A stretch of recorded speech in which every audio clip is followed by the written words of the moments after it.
No sé si se dieron cuenta de que en nuestra lectura bíblica, allá en Efesios capítulo 2, el apóstol Pablo habla de Cristo como nuestra paz. Versículo 14, Cristo es nuestra paz, dice, que de los dos pueblos hizo uno. Y ahora la expresión que lo deja uno pensando. Y derribó, en mi versión dice, derribó el muro divisorio. En otras versiones dice que el Señor derribó la pared intermedia, una pared que separaba. Pero ¿de qué está hablando el apóstol cuando él dice o escribe que el Señor derribó el muro divisorio? ¿Qué habrá tenido en mente el apóstol? ¿Qué clase de muro? Bueno, no sé si lo saben.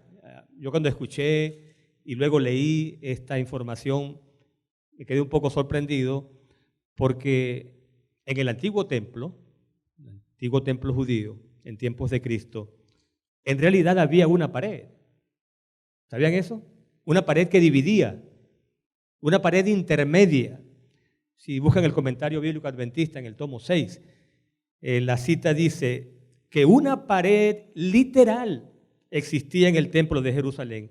Y esa pared, asómbrense, esa pared separaba el atrio de los gentiles del atrio de los judíos. Imagínense aquí que hagamos algo así, nunca se nos ocurriría, por supuesto, y es dividir este lugar para que los escogidos, los favoritos de Dios, el pueblo escogido esté en un lugar de adoración, mientras que los visitantes, que no son parte del pueblo, estén en otro lugar. Eso es una cosa que, por supuesto, no ocurriría, pero ocurría. Y luego leí en una cita las siguientes palabras. En el año 1871, un grupo de arqueólogos descubrió una inscripción que decía, hablando de la pared que separaba, no entre ningún extranjero dentro de la barrera y del muro circundante que rodea el templo. Cualquiera que sea apresado o aprehendido dentro será responsable de su propia muerte. ¡Wow! ¡Qué cosa tan increíble! O sea, si un gentil, o sea, un pagano, no hebreo, no judío, se le ocurría traspasar esa barrera, aunque había allí una inscripción que lo decía, corría el riesgo de morir. Verdaderamente increíble, pero cierto. Dice un comentarista llamado William Barclay que esa inscripción estaba traducida a varios idiomas, como para que nadie quedara fuera del ámbito informativo, y en otras palabras, no arriesgara su vida innecesariamente. Así que pudiera ser que el apóstol tenía en mente ese muro cuando dice que con Cristo y su muerte, él derribó el muro divisorio. Pero había quizás otro tipo de muro que el apóstol tenía en mente. Barreras que los judíos de su tiempo, incluyéndola a él durante un tiempo, habían levantado entre ellos y el resto del mundo. ¿Alguien sabe cómo los hebreos, los judíos del tiempo de Cristo se referían, qué término usaban para referirse a los paganos? ¿Alguien lo sabe? Perros. Sí, claro, impíos, por supuesto, pero además usaban el término perros. Perros. Así de exaltados ellos se consideraban como el pueblo escogido y así de baja era la concepción que tenían de un ser humano creado a la imagen de Dios, pero que no era judío. Así que gracias a Dios por enviarnos a su Hijo Jesucristo. Y gracias por el hecho de que con su muerte, dice el apóstol, derribó ¿qué cosa? El muro. ¿Y en qué forma lo derribó? ¿Cuántos encuentros conoces del Nuevo Testamento en los que Jesucristo se sale un poquito del patrón, es decir, deja de beneficiar y de bendecir a los judíos en Palestina para bendecir a esos a quienes los judíos consideraban perros. ¿Podemos recordar alguna instancia? Porque sabemos que el ministerio de Jesús se llevó a cabo mayormente entre judíos. Él no viajó mucho. El Señor se mantenía dentro de esos estrechos límites de lo que se llamaba entonces Palestina. Pero ocasionalmente Él se salió del patrón y bendijo a los supuestos perros. ¿Podemos recordar algunas de esas instancias? Por ejemplo, la mujer sirofenicia, me hubiera gustado que se mencionara de último, porque de ella voy a hablar, pero vamos, ese es uno. La mujer que vivía por allá por Tiro y Sidón, al norte de Palestina. Pero además, en una ocasión, alguien dijo, oh, Señor, no soy digno de que entres en mi casa.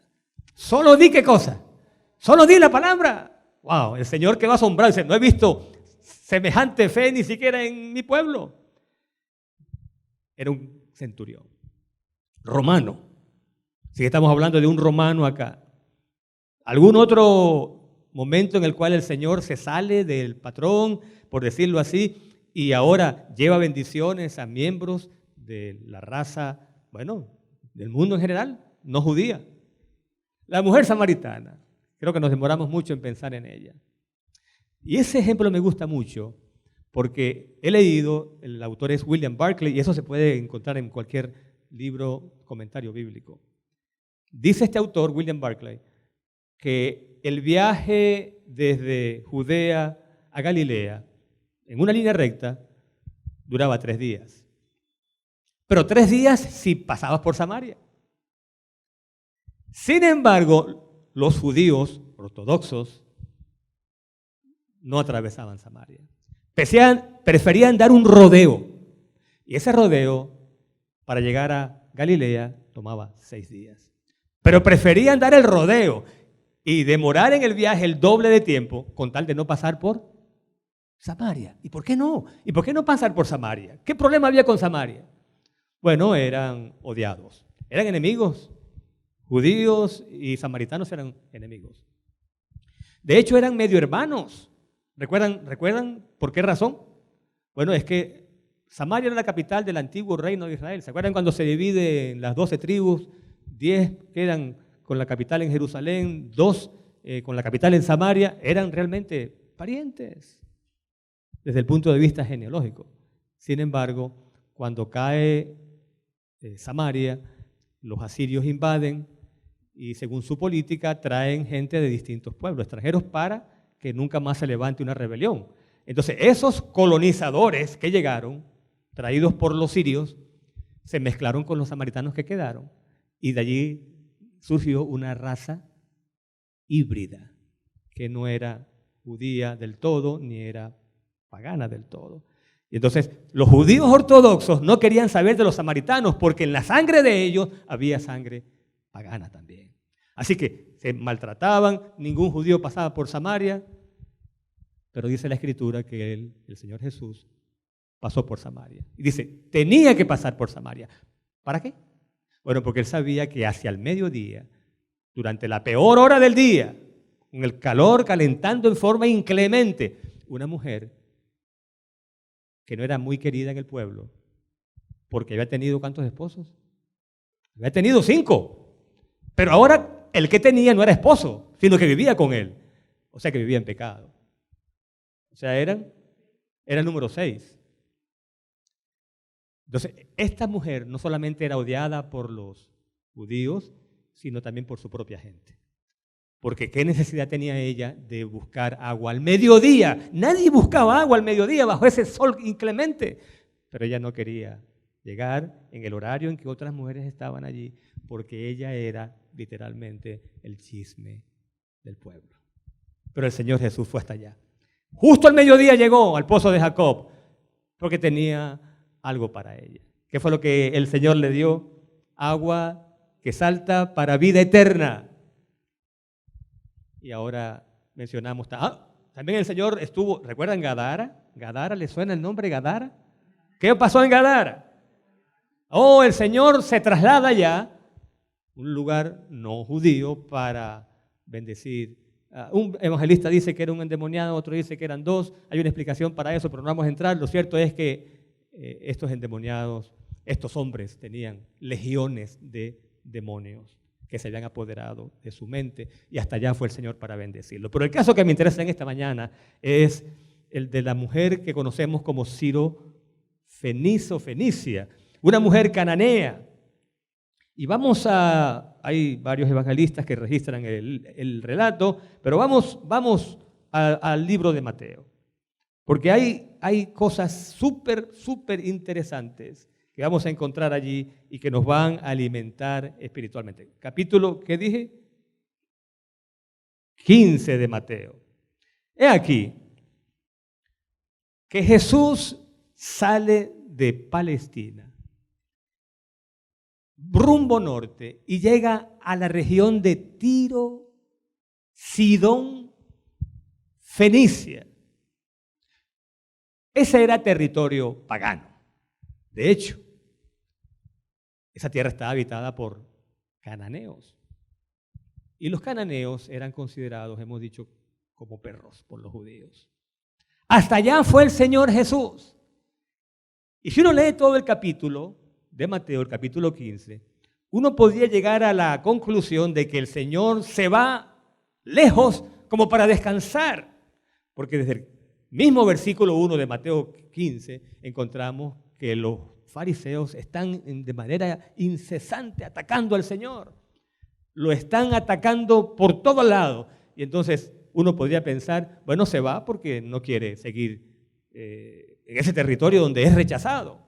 Sin embargo, había una razón más por la cual él debía ir hasta esa lejana tierra.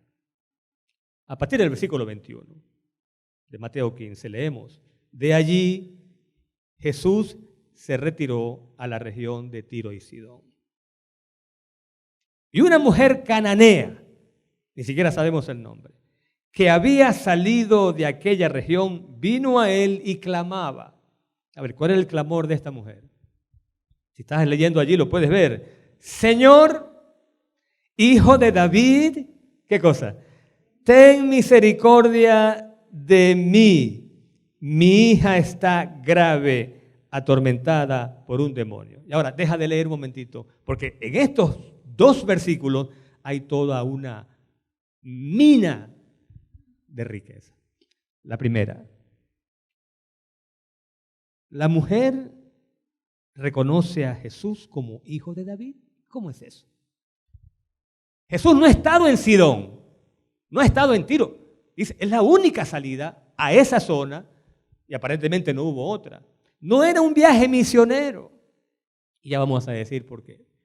Pero esta mujer sabe que el Señor ha llegado a su tierra. Marque allí la página de alguna manera en Mateo 15, porque vamos a volver allá, pero vamos a buscar rápidamente Marcos capítulo 7. El mismo relato, pero de nuevo, cuando usamos varios relatos evangelísticos, encontramos que hay detalles que uno no menciona, que otro sí menciona. Mateo no menciona lo que Marcos dice en el versículo 24 del capítulo 7 de su libro. Repito, Marcos capítulo 7, versículo ¿qué?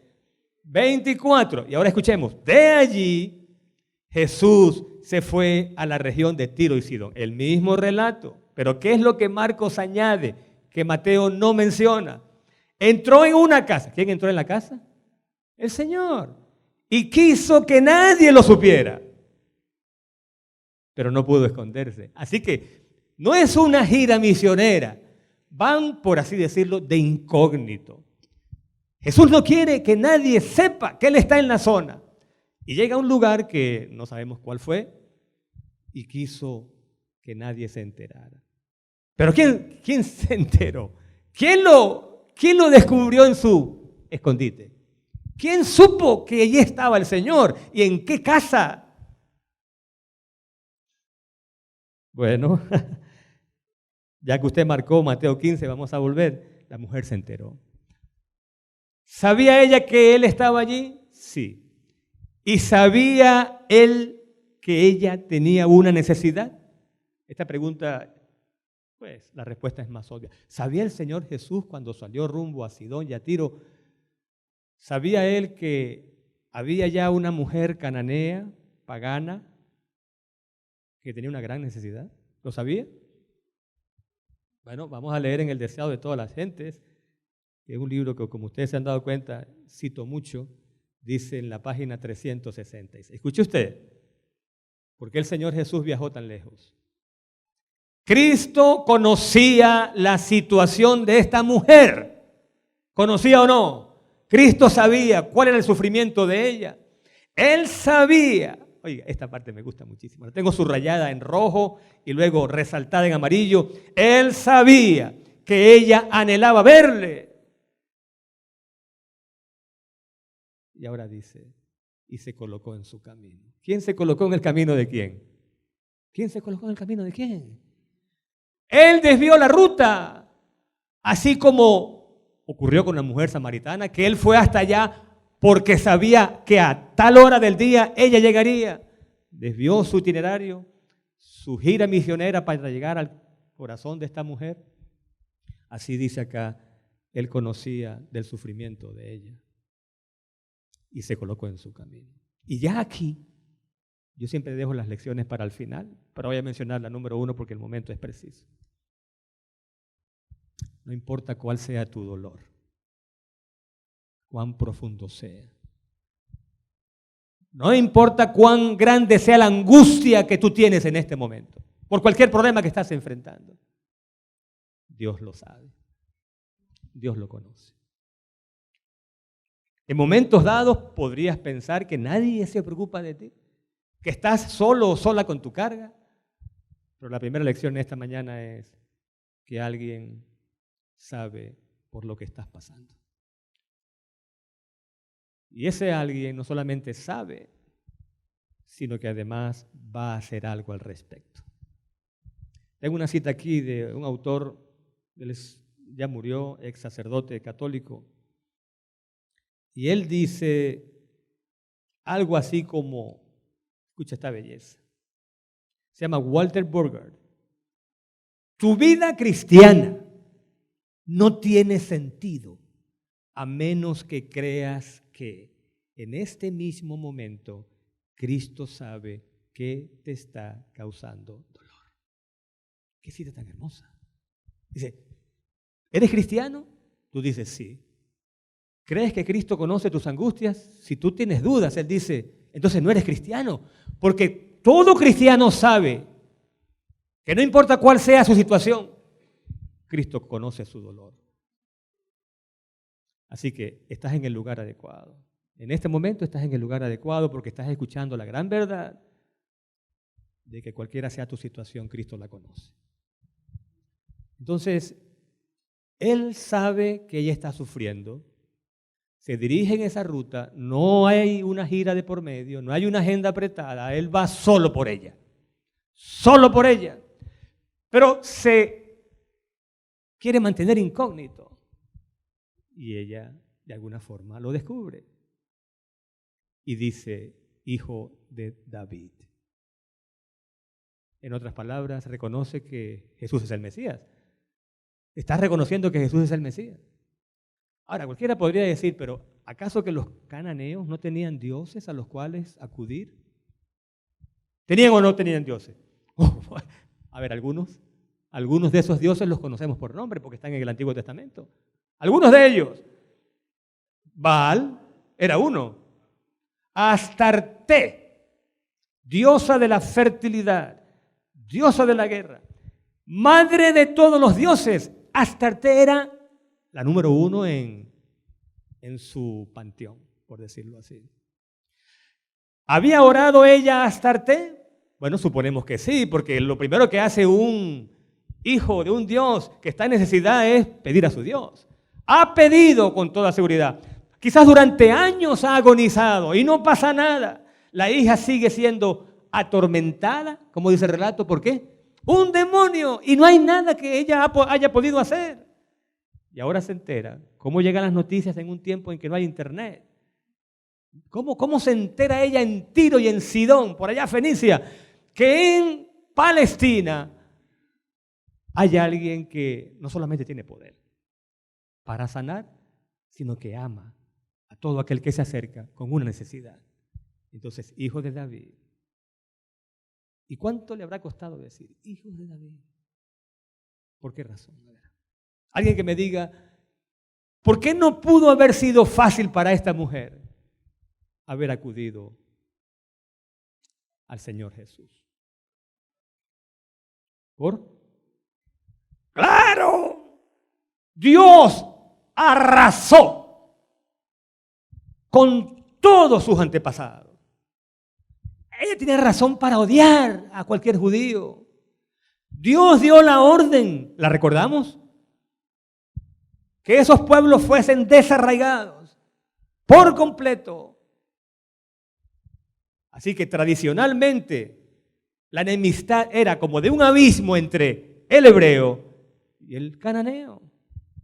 Ella ha podido abrigar ese resentimiento, no acudir al Señor y al final habría significado la muerte de su hija. Pero poniendo a un lado todo prejuicio, ella reconoce al hijo de David como alguien que puede sanar a su hija. Y entonces dice, recordamos las palabras, ten misericordia de mí. ¿Por qué dice de ella? La que estaba enferma era la hija. ¿Quién era la que estaba enferma? Era la hija. Pero ella dice, ten misericordia ¿de quién? De mí. Porque la madre que tiene un hijo enfermo, es como si la enfermedad la padeciera la madre. Mi hija está grave, atormentada por un demonio. Y ahora viene la parte que este pasaje, tú lo puedes leer 1000 veces y nunca dejarás de sentir, casi visualizar lo que esta mujer padeció. Vamos a notar cuántos golpes recibió. Primero de ellos, recuerdan que está buscando ayuda en un judío, miembro de un pueblo que arrasó y exterminó a su propio pueblo, el pueblo de Canaán. Cuando ella expresa su necesidad, del versículo 23 dice, pero Jesús no le respondió nada. Ese es el silencio de Dios. ¿Has orado en alguna ocasión y has sentido que por mucho que oras, nada pasa? ¿Te ha pasado eso? Y nada pasa. Y sigues orando. Y llega el punto en el cual tú dices, Señor, ¿no tienes piedad de mí? ¿Por cuánto tiempo tengo que seguir orando para que tú me escuches? No le respondió nada. Primer golpe. Pero viene un segundo golpe. Entonces sus discípulos se acercaron a él, a Jesús, y le rogaron, despídela, que viene gritando detrás de nosotros. Qué cosa tan fea esa. Claro, ¿quiénes son los que están hablando aquí? Los discípulos, y además son judíos también.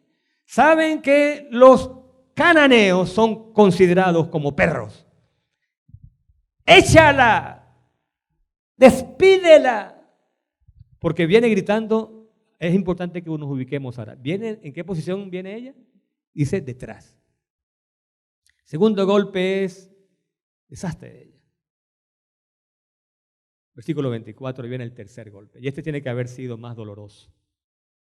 Y él respondió, y ese él es Jesucristo. Soy enviado solo a las ovejas perdidas de la casa de Israel. ¡Wow! ¿Qué le está diciendo ahí? ¿Qué le está diciendo ahí? ¡Ey! Tú no eres judía. Vine solo por ellos. En otras palabras, no perteneces. ¿Te has sentido alguna vez así que llegas a un lugar donde tú sientes que no soy parte de este lugar, yo mejor me voy, me siento fuera de grupo? No eres parte de este grupo. No eres miembro del pueblo escogido. No tienes derecho. Miren, yo no sé si tú hubieses llegado hasta el tercer golpe. ¿Cuál fue el primero? No respondió. Algunos se habrían ido. Ni siquiera me respondió. Los discípulos entonces, échala, despídela. Algunos habrían llegado hasta el segundo golpe, pero se habrían ido después del segundo golpe. Pero ahora el tercero, el Señor mismo le dice, no perteneces. no eres parte de. Hasta allí quizás los más perseverantes habrían llegado. ¿Y ahora qué ocurrió? Versículo 25. ¡Qué cosa tan grande! Entonces ella vino. ¿Dónde estaba en un primer término? ¿Dónde estaban? Estaba. Viene detrás, gritando. El Señor adelante, primer plano. Los discípulos, segundo plano. Y ella en tercer plano, gritando. Hijo de David, ¿qué cosa? Misericordia de mí, gritando. Pero ahora este cambio de escenario es grandioso. Un golpe, 2 golpes, 3 golpes, y ella en lugar de irse, dice, versículo 25, vino y se postró delante de él. Hasta ese momento solo había visto las espaldas, pero ahora está frente a frente. Y se coloca de rodillas. ¿Un cananeo? ¿Un miembro de esa raza? Cuyos antepasados fueron exterminados por los judíos, por el pueblo judío. Se postra delante del Señor. Qué cosa tan increíble. Señor, ayúdame. Ella insiste. Y ahora este golpe tiene que ponerla fuera. O sea, en inglés es knock out. Este golpe es como el golpe de gracia. Y no creo que nadie más lo hubiera aguantado, porque dice el Señor, y Él le dijo, wow, no está bien tomar el pan de los hijos, de mis hijos, el pueblo judío, no está bien, y echarlo a los perrillos. Le dijo perro. Le dijo perro. Oh Dios, suficiente como para decir, ya no aguanto más. Bueno, antes de explicar lo que el texto nos está diciendo, debo decir que la palabra griega que se usa aquí para perrillos no es la misma que se usa para perros. Jesús no está hablando del perro callejero. Perrillos son las mascotas domésticas que son objeto del amor y el cariño de los que moran en la casa. ¿Tienes alguna mascota en tu casa? ¿Algún perrito? ¿Y cómo lo tratas? ¿Verdad que con cariño? ¿Lo alimentas bien? ¿Lo consideras así? ¿Lo tratas? Algunos sienten como que si el perrito, la mascota, es parte de la familia. Y ellos como que se sienten parte de la familia. Jesús no está diciendo, eres un perro, en el sentido en que el judío decía que el cananeo era un perro. Lo que está diciendo es una escena muy familiar, y es que cuando algunos perritos tienen la costumbre, no voy a decir la mala, pero sí la costumbre, de que cuando los amos están comiendo, ¿qué hacen ellos? Se colocan cerca de la mesa, porque nunca falta quien les da comer. Nunca falta. A veces escondidos los niños, a veces por debajo de la mesa los niños les dan. Y los padres ni se dan cuenta. Y el perrito sabe que, porque él va, porque sabe que alguien le va a dar. La escena es esa. El Señor está diciendo, no puede ser que los hijos coman y le den a quien no es parte de la familia. Pero aquí viene ella con esa respuesta. Ella replicó, versículo 27, sí, Señor, yo sé que es así, sí, Señor, pero aún los perrillos comen las migajas que caen de la mesa de su amo. Oh, Dios. Ya. ¿Qué dijo el Señor? Entonces Jesús respondió, mujer, grande es tu fe, sea hecho como quieres. Y la hija quedó sana desde esa misma hora. Bueno, esto es grandioso. Un lingüista, si aquí hubiera, no sé si alguien aquí es del área de la lengua, lingüista, analítico de la sintaxis de los idiomas, pero un lingüista entendería fácilmente qué estaba pasando allí. Lo que estaba pasando era esto. Dicen los lingüistas que normalmente nos comunicamos en 2 niveles. El nivel de lo que decimos, que es el nivel de contenido, y el nivel de cómo lo decimos, que es el nivel de la relación. Imaginemos 2 esposos, marido y mujer. Cuando un marido le dice a su esposa con un tono de voz muy cariñoso, ¿y cómo está hoy, por decir algo, mi gordita? ¿Cómo está mi gordita? Con cariño. Ella a lo mejor no se va a ofender, sino que va a decirle a él, probablemente, yo estoy bien, tu gordita está bien, ¿y cómo está mi loquito? Él le dice gorda, ella le dice loco, y sin embargo, en ese momento están disfrutando de esa relación tan estrecha que los une, al punto de que pueden decir cosas que dichas a otras personas pueden parecer ofensivas. ¿Nos estamos entendiendo? El nivel del contenido es lo que tú dices, pero depende más de lo que dices, depende de cómo lo dices. Si lo dices con cariño, si tus gestos, la expresión de tu rostro, las palabras, el tono de voz, transmite cariño, aunque digas una cosa que puede ser malentendida en otro ambiente, esta otra persona lo va a entender. En otras palabras, lo que está ocurriendo aquí es esto. El Señor Jesús está diciendo cosas aparentemente duras, pero ella está entendiendo que el tono de voz lo delata. La forma como dice las cosas lo delata. Es decir, el tono de voz. Y me imagino cuando ella se cambia de posición y se coloca frente a él, y ahora se postra delante de él y ve su rostro, cuando él dice, es que no está bien tomar el pan de los hijos y echarlo a los perrillos. Ella está viendo a sus ojos y lo que ve en ese rostro divino es puro amor, pura compasión. No puede ser que me esté diciendo aquello otro, me lo está diciendo de una forma, como que si me está invitando a seguir, a no perder la fe, a no perder el ánimo, porque algo grande va a ocurrir. Grande es tu fe, sea hecho como quieres. ¿Qué cosas buenas ocurrieron ese día? Vamos a ver. Ahora estamos entrando en el punto de las conclusiones. ¿Qué cosas ocurrieron ese día? Cosas buenas. Número 1, vamos a decirlo.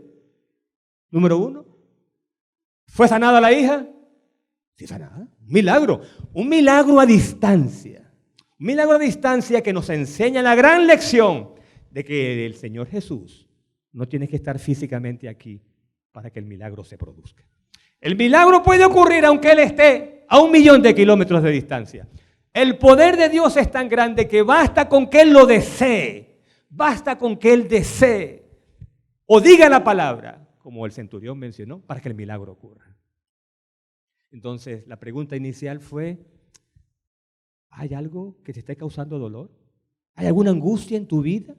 ¿Alguna preocupación? ¿Hay algo que te quita el sueño?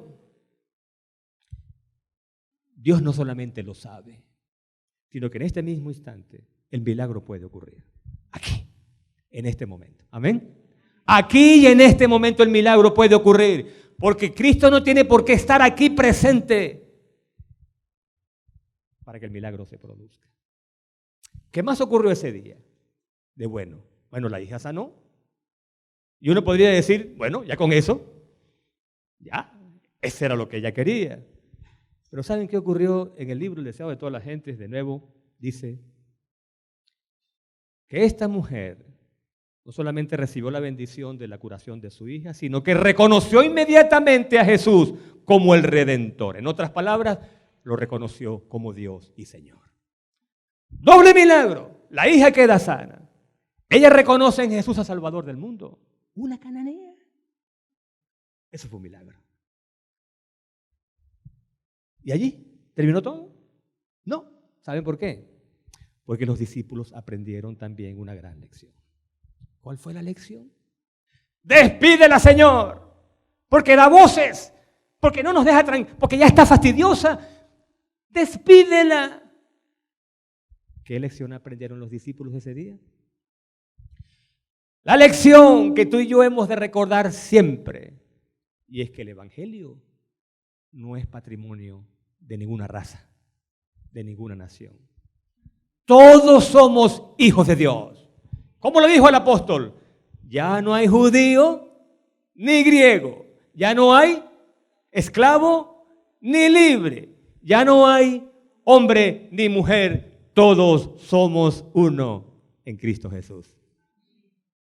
Así que si alguien llegó aquí con la idea de que por ser de una nación o de cierta denominación ya es más u ocupa un lugar más elevado en la familia de Dios, pues está equivocado, porque todos somos hijos y a todos nos ama por igual.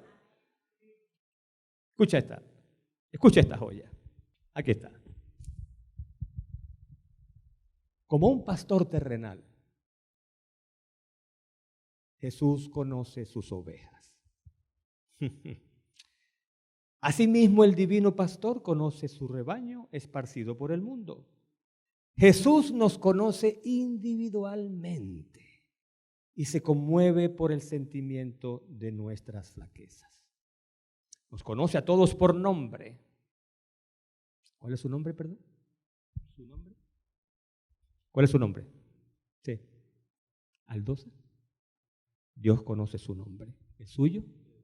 Dios te conoce por nombre, Pedro. ¿Tu nombre? Haydrin, Dios te conoce igualmente. Pero no solamente conoce tu nombre. Oye esto. Dice, conoce la casa en que vivimos. Conoce tu dirección. Sabe dónde tú vives. Dónde trabajas. Y dice más. Conoce el nombre de cada ocupante que vive en tu casa. El nombre de cada miembro de tu hogar. Y ahora escucha esto. Cada alma es tan plenamente conocida por Jesús como si fuera la única por la cual el Salvador murió. Oh, qué cosa más hermosa. Pedro, Dios te conoce, Pedro, como si no hubiera otro ser humano en este planeta. Así de bien te conoce y así te ama. Las penas de cada uno conmueven su corazón. Él dice, mis ovejas oyen mi voz y yo las conozco y me siguen. Cuida a cada una de sus ovejitas como si no hubiese otra sobre la faz de la tierra. ¡Wow! ¡Qué cosa tan grande! No hay nada por lo cual tú estés pasando que Él no lo sepa. Y no solamente lo sabe, en su momento el milagro va a ocurrir.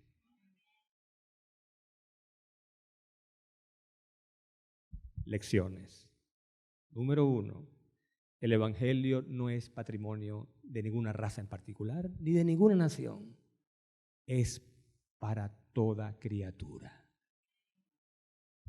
Número 2, el valor de un alma. ¿Hasta dónde viajó el Señor? ¿Y a cuántas personas benefició un viaje exclusivo para bendecir a una mujer cananea, miembro de una raza odiada por el pueblo judío? Y número 3, y de todas las lecciones, esta es la que más me gusta y la he dejado para el final. ¿Cuál fue la expresión que ella usó, que la repetía y la gritaba al punto de ya tornarse insoportable para los discípulos? ¿Cuál fue la expresión? Cuando descubrió cuando descubrió el lugar donde el Señor estaba y del cual no quería que nadie supiera, ¿qué era lo que ella decía? ¿Cuál fue su pedido? Ten misericordia de mí. Eso fue todo. No fue un discurso largo. Ella sabía que quería y ella sabía que Él podía. Hasta el punto que llegó a decir, Señor, aunque sean migajas, yo quiero que tú me des tu bendición. Y aquí está la segunda lección. Ella pidió migajas. ¿Y qué le dio Él? Migajas. No. Nuestro Dios no es un Dios escaso. Nuestro Dios es un Dios de abundancia. Tú le pides migajas y Él te da un banquete, pero un banquete de esos que uno los ve solo en sueños. Es un Dios de abundancia. Cuando Él multiplica los alimentos, sobran, como para llenar 12 cestas. Cuando produce vino como para alimentar un ejército. Y sobra. ¿Recuerdan las bodas de Caná? Nuestro Dios es un Dios de abundancia. Y lo más grande es que hay una oración que siempre responde inmediatamente.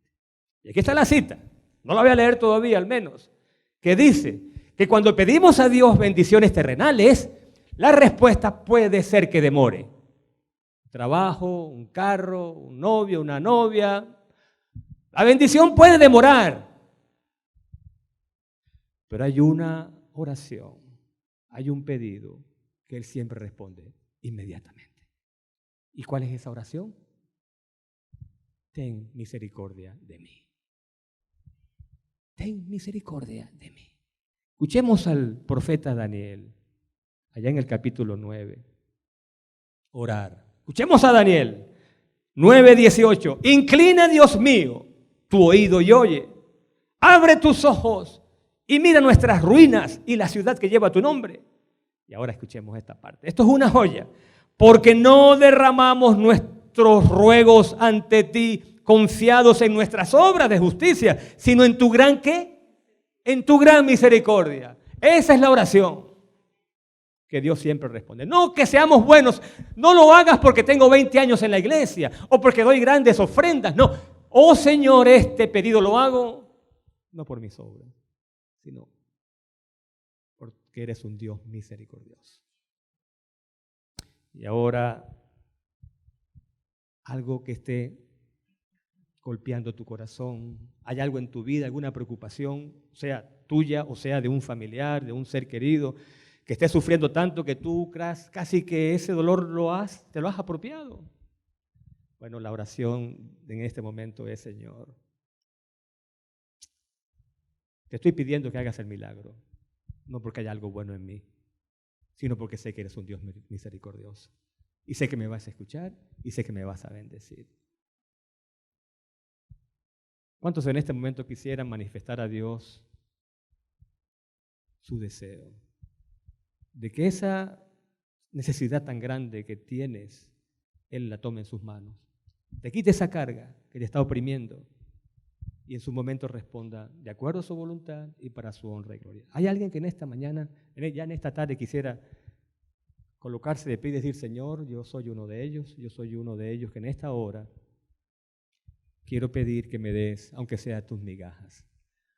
Porque yo sé, Señor, que esas migajas al final serán como un banquete para mí. Vamos a orar. En esta hora, Dios y Padre, queremos darte gracias porque eres un Dios de amor, porque desvías tu ruta, Señor, para colocarte en nuestro camino y encontrarte con nosotros, aunque no te hayamos estado buscando. Gracias porque un día en el pasado, un bendito día, te atravesaste en nuestro camino. No te estábamos buscando, Dios, no, pero tú nos encontraste. Y aquí estamos, en tu iglesia, en tu día santo, alabando tu santo nombre. Y dándote gracias porque eres un Dios de abundancia y nos das infinitamente mucho más de lo que te pedimos.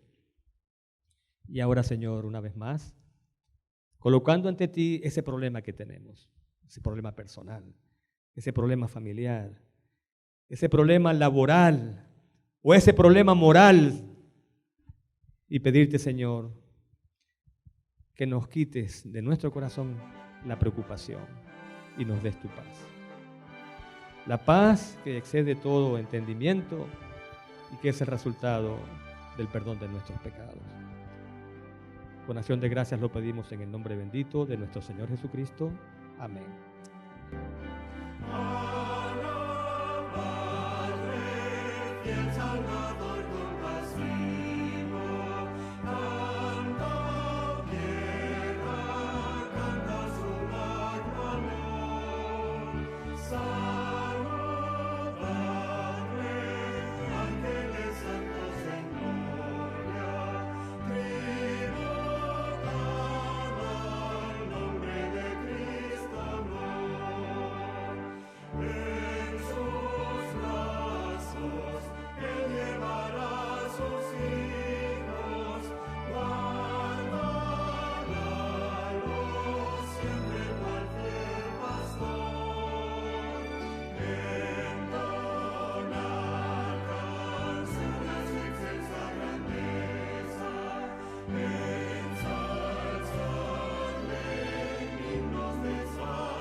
que